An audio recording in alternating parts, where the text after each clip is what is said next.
This is a full guide for botanists in Schedule 1. I'm going to show you everything you need to know about these characters, these employees, how to use them, how to pay them, how to do drying racks even. So in order to get them, you have to go to the warehouse. This is located over here, top left of the map. There's the warehouse. You can only get in there after 6 p.m. You can only get there after a certain level. You'll unlock employees, and you'll go in there, and over where the mouse is here, there'll be some kind of staircase. You'll go up there, you talk to a guy, you'll hire employees. It costs, I think it was $2,000 up front and $200 per day in order to have a botanist.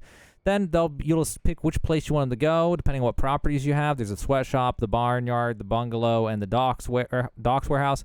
In my case, I have them over here at the bungalow, which is over here on the map.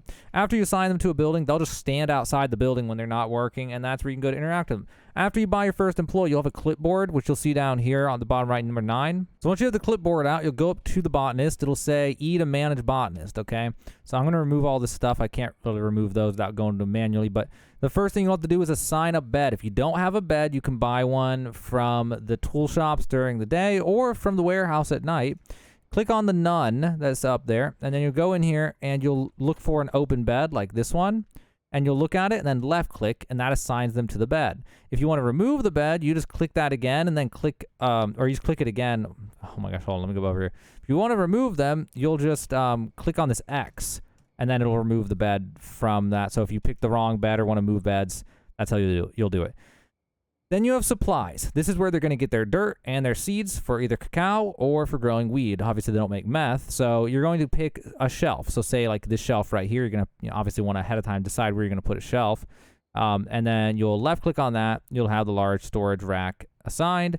Then there's the pots or drying rack. So for these, I already have these assigned. You can remove them by clicking this and clicking on ones that are already there. But I click on it, and then I click on a pot. Now it's assigned. I click on it again, click the other pot. Now I got the other one assigned. If I want to remove them, I would click it and click on one that's already assigned.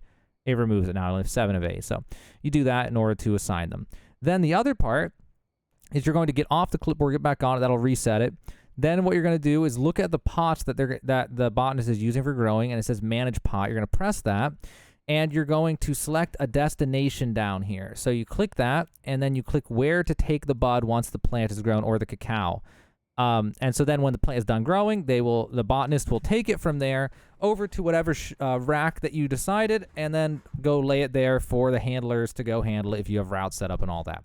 The other things you can do here in the pot assignment is you can pick what seeds. Now this is a rare scenario because usually you won't be having, because if your supply shelf only has weed seeds, then it doesn't matter what seed because you're only putting one seed in the supplies. But if for some reason you have a shelf that has multiple supplies, which I do not recommend, then you can narrow down which seeds you're going to use. And then also if I usually don't use additives because there's just not enough space on the shelf. Because usually I put like 2 to 3 bags of longest lasting soil and then all the rest with seeds. That way I don't have to deal with it for like 5 days. But if you like micromanaging, you can also put the fertilizer, PGR, or speed grow in there, and then for each of these pots, select which ones they're allowed to use. I don't recommend doing that personally, but you definitely can do that if you really want to micromanage a lot more. Also, another thing I should mention is you have to pay these guys. So over here, the one that I assigned for him, you have to open up this briefcase on his bed and drag money in here. You also shift left click, put money in here. They use $200 per day. You can also shift right click or drag right click to put $100 in at a time if you just want to pay him only the $200. They'll eat that $200 out of here every single day. They'll work all day, but they won't work after 4 a.m. That way you can't just have them work forever when time's paused. And that's how you pay them and make them work. And the final thing with botanists are drying racks. So same thing, you'll assign it to it the same way I showed you with the pot, and then you'll use the clipboard on a drying rack, and you'll pick the target quality, okay? And what happens is if this quality is higher than the product that came in, so normally blue is just you didn't do anything to it, it usually comes in blue. If you use speed grow on it, it'll make it green instead, and I think you can make it this one with one of the additives. But yeah, so what will happen is if you have a drying rack and you have a botanist assigned to it, there'll be a supply rack. So what will happen is in my super insanely high-end endgame cacao factory here, they get the cocoa leaves, they put them here, and then I have one botanist who takes from the shelves that have the cacao leaves and then puts them on the drying racks. And then I pick what quality. In my case, I'm making the highest quality, so I'm making super cacao. And then it'll sit here for, I think it was 12 or 24 hours per. You can see here, Well, this one's already done, but if one's, I don't know if I have any of these are not done, but if they're not done, yeah, you see 10 hours till next tier, 8 hours till next tier, 6 hours to next tier for each chunk of these that came in here. So it takes like, 24 hours of time or something like that to go from blue all the way to like legendary color.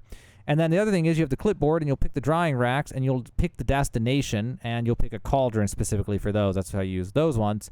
And then that's after that it goes on to using chemists and other things. So that is Botanist. So that's everything I could think of with the Botanist, guys. So if hopefully answers any questions you had, why you couldn't get them to work or anything. That is how to use Botanist in order to grow plants for you and get all this stuff done automated in Schedule 1.